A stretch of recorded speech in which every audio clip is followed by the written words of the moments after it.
garuu nu galama anamna gala obsaafin gala muleefin gala singofin gala warra kaaniif isin gala hin galu jechuu koo miti. yoo jabaatanii an silatti biram jalqabaratan muleeni amma sadarkaa ammarra ga'e kana waan xinnoo irraa ka'e eessarraa ka'e firaashii hodhuurraa ka'e surree namaa surree citee hodhaa hiikkatee gaxxamuurraa ka'e achirraa ka'ee dhufeetitti kun alaala gara kaampaaniitti dhufaa jira. Amma oo gara kamta deemam waaqayyotu beeka. Muleen maal gochuu qaba ree amma iyyuu jabaachuu qaba. Achirraa waggaa tokko ta'uu danda'a. Waggaa lama ta'uu danda'a. Gara kamta kana deemu. Kanaaf hundi keessanii lafa jirtanitti namatti mari'atan qabaadhaa. Yeroo baay'ee rakkoon ijoollee keenya ijoollee Oromoo isinitti himu nama wajjin mari'atan qabaachuun gaariidha. Nama pozitiivii waa'ee kee yaadu. Nama guddina kee yaadu. Nama wajjin marii qabaachuun gaariidha. Nama gorsu. Mee maal akkas naan jetta. Obsaan amma nama tokko bukkeedhaa qabu yoo ta'e ishi maal godhudha. Kana yaada sammuu koo kana keessa jira. Ati maal gorsita? Gorsi qajeelaan jira. Guddina kee kan barbaadu. Akka tarkaanfattu kan barbaadu. Gorsi maaliif fayyada beektaa? Wanta waggaa 3 sitti fudhatuti waggaa tokko walakkaa tassiibuta. Or wanta ati qarshii kee ta'in fakkeenyaaf birrii Itoophiyaan miliyoona 2 si gaafata yoo ta'e gorsa namaatiin gorsa fudhachuudhaan kallattii namarraa fudhachuudhaan isa birrii Itoophiyaa birrii miliyoona 2 si gaafatu miliyoona 1tti gaffiduu dandeessa. Akkaataa isaa yeroo gorsa namaa yookiin gorsa qajeelaa ta'e argattu sana si fayyada. Yeroo sana namaa gala. Kanaafi tokko yaada qabaachuu lammaffaa muleen sila dubbateera.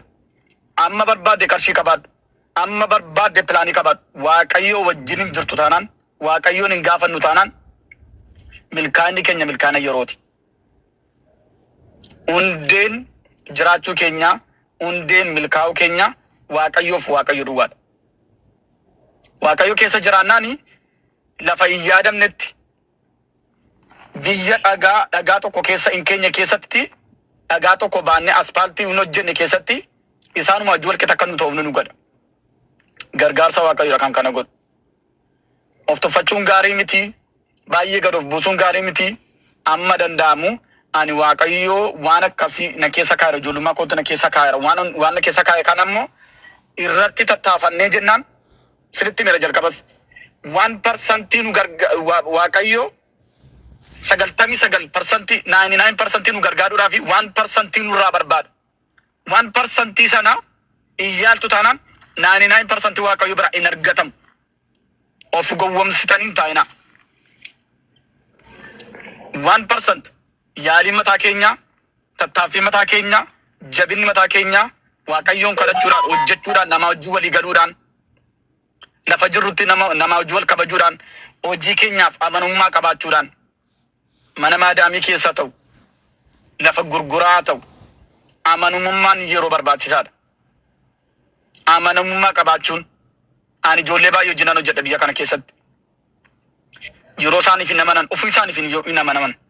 Amanamummaan guyyaa tokko sagalee kanatti dubbate amanamummaan amma lafarra jirru kaamne amma gaafa nuti lafa kanarraa deemnuti wanta nu biraa namnedha. Bakka seenu hundumaatti yeroo amanamtu immoo waaqayyo si eega, qabeenya kee eega. Haala namaa mijeessaa obboloonni biraa dubbatanii so jabaadhaa wal jajjabeessinaa waaqayyoon immoo walii wajjin kadhannaa. Muleeni gara waan baay'ee nu haasofsiisa jedhee yaada. Eebbifamaan bikeessan yoon dogoggoree dhiifama. Ara kuni damma malee dogoggora maaliiti kuni yaada gaariidha dhugaa yaada namni barumsa guddaa irraa argatudha. Waaqayyo si haa eebbisu. Barri keessan haa eebbifamu. Ajjoo dubbadhu atilleen nagaa waaqayyo siif haa ta'u nu dubbisi. Ajjoon illee nama baay'ee guddaadha, nama baay'ee jaaladhudha. Dhugaa baay'ee namatti tola. Gooftaan koo si haa eebbisu isiniin jechuun jaalladha.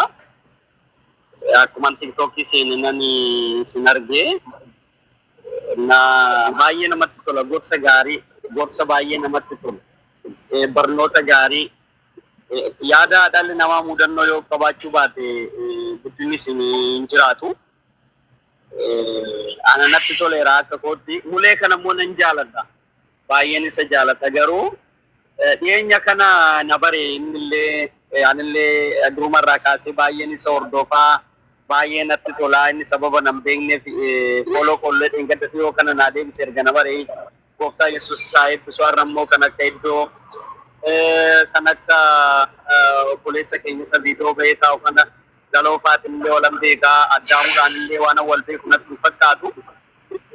Jechi milkaa'ina jedhu kuni karaa gooftaa keenya Yesuus Kiristoos malee akka inni hin taane namoonni baay'een yeroo mara maqaa gooftaa waamanii yeroo garuu harki isaanii gabaabbatu. Yeroo garuu hojiitti bobba'uu dhiisanii hojii hojjechuu dadhabanii ta'an baay'inaan argaa oolla jechuudha. Garuu qaqqaxaleewwan akka kanaa Waaqayyo ijoollee Waaqayyoo nuuf kaasee Waaqayyo nuuf kennuu isaati. Ijoollee hojii jaalatan, ijoollee namootaaf fakkeenya ta'an, ijoollee addunyaa kanaaf illee biyya kana keessatti fa'aa akka mulee fa'aa baay'een keessan iddoo jirtanii yoo beekuu baatte immoo baay'een keessan akka as jirtan immoo nan beeka. Jiruudhaaf kutannoon isin qabdan baay'ee namatti tola. Jireenya kiristaanummaa keessanillee miidhagsaa deemaa. Kiristaanni hojjeta. Kiristaanni dadhabaa miti. Maaliif yoo jenne yeroo waa'ee Israa'el kaasan natti tola. Maaliif natti tola yoo jettan Israa'el moo'ataadha malee moo'atamaa miti. Hiikni isaa akkasitti waan naagalee jiruuf jechuudha. Mana kee kana immoo yoo nuuf wobsaa koo yeroo marayyuu barnoota guddaa barnootaan dallaatti baratteen baane yookaan immoo yeroon abba caalaa lakkaa'u irraa kaasee barnootaan hin baranne barattee bahuu kooti baay'ee natti tola. Baay'een gammadaa dhugaa baay'ee natti toleera.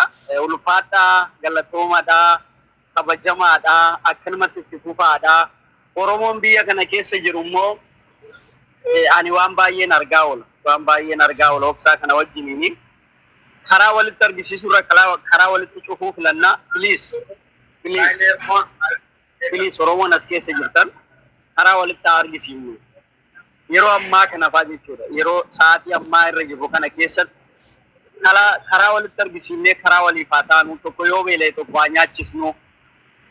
Sababbiin isaa boru dhalli namaa obboleessa keenyaa hojjetee jijjiiramuu waan danda'uuf hojjetee iddoo guddaa gahuu waan danda'uuf har'a horii of harkaa dhabe malee borummoo horii of harkatti arguu waan danda'uuf adaraa keessan karaa irratti wal gannee wal bira hin darbinu. Nagaa wal gaafannee wal bira hin darbinu. Nagaa wal gaafachuun baay'ee gaarii ta'e otoo jiru maalirra jirtaa? Hojii of harkaa qabdaa? Waan nyaattu of harkaa qabdaa?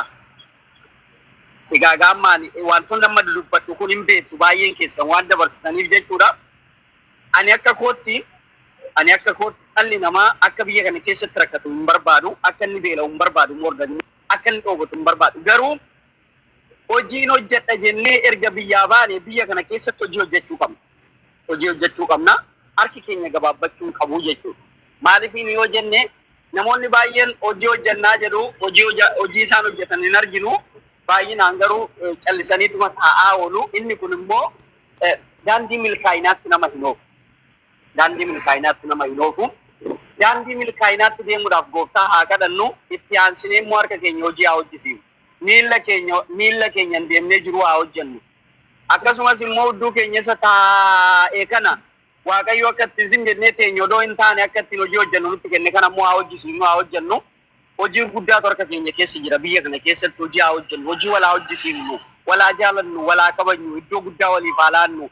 Quba walitti qabu odoo hin taane jiruu walaa hojjisiifnu please. Fakkeenya nama waliif haa taanuun jedha.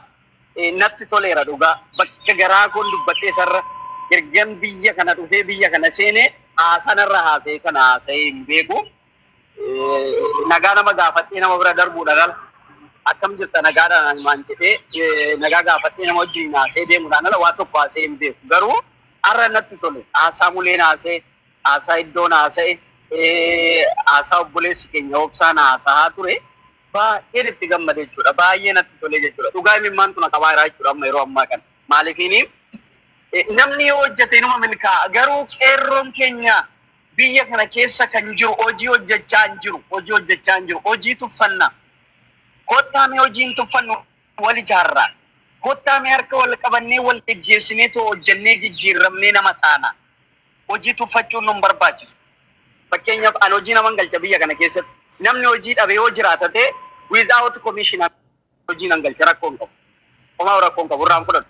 Namoota baay'ee isinii kaasuu nan danda'a. Otoo namootaan hojii komishinii irraa fudhadhee hojii galcheeyyuu odoo hin taane namootaan odoo komishinii otoo irraa hin fudhatiin hojii galcheeyyuu namoonni baay'een milkaa'anii guyyaa tokko haasa'uu danda'u. Ilmi dhiiraa harkaa dhabuu danda'a. Gaafa ilmi dhiiraa harkaa dhabe hojii haa galchinu.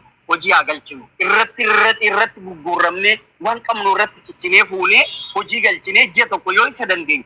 Ji'a lammaffaa immoo inni yoo danda'a. Namoota biraan inni yommuu danda'uu danda'a. Milkaa'uu danda'a.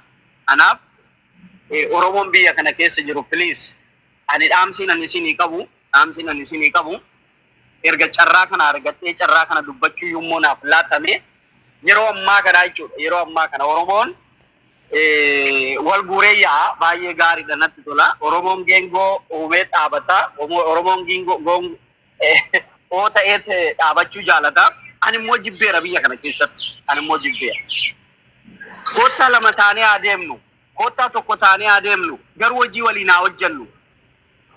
Yeroo ammaa kana ijoollee hidii qaban karaarraa yeroo isaan guuran ani sababbiin namoota walitti dhufuuf obsaan kun hin beeka. Ani biyya kana keessatti hidhamee tanan bahe mana hidhaati. Gaafa mana hidhaati bahu immoo namoota nan wal baree namoonni mana hidhaa keessa na baasan illee namoota biyya kanaa namoota aangoo qabanidha. Isaan naa bilbilu naa argu amma fakkeenya fotoon specific yoon eriyaa isinii kaase Dr. Bulhingi kan jedhamu tokko ni jira. Namoonni achi jiraachaa jirtan yeroo ammaa kanallee jechuudha. Gadi ba'anitti gawwatu bakka ta'e taa'u ID qabnaa siin jedhu yoo gorsi. Please dhaamsan isiniif qaba iddoo san hin taa'inaa. Ana makiinaa isaaniitiin otoo na fuudhanii deemanii maaliifiin uummanni keessan iddoo kana taa'u namoota baay'ee iddoo kana qabnee deemna garuu nu gaddisiisu. Sababbii kanaatiif guyyaa baay'ee bira darbinaa naan jedhu. Eengadda fakkeenyaaf ijoollee wayii achitti na biratti qaban baay'een gadde dhugaati. Baay'een ofitti taaree jechuudha. Mannaafashaa daandii walakkaa gidduu taa'u. Inni kun immoo akka ta'e biyya kana keessatti namaaf galuu dhiisuu danda'a. Namoonni azalaa dhaggeeffachaa jirtan namoota baay'ee azala jirtu. Kanallee dhaamsa waliif haa dabarsinu. 5 taanee 6 taanee haga deemnu 2 taanee haa deemnu walaa gorsinu. Haa hojjennu haa jijjiiramnu harki keenya jiru haa baru. Miilli keenya deemee too jiru hojjechuu haa baru. Baay'een dubbadhe dhiifama naaf godhaadhaa ulfaadhaa galatoomaa kabajamaadha. Gooftaan ulfina isiniifaatiin obbolaa qaba. Galatooma atillee guddaa isaa. Waaqayyo isaa eebbisu. Ulfaadhu siin jenna maali?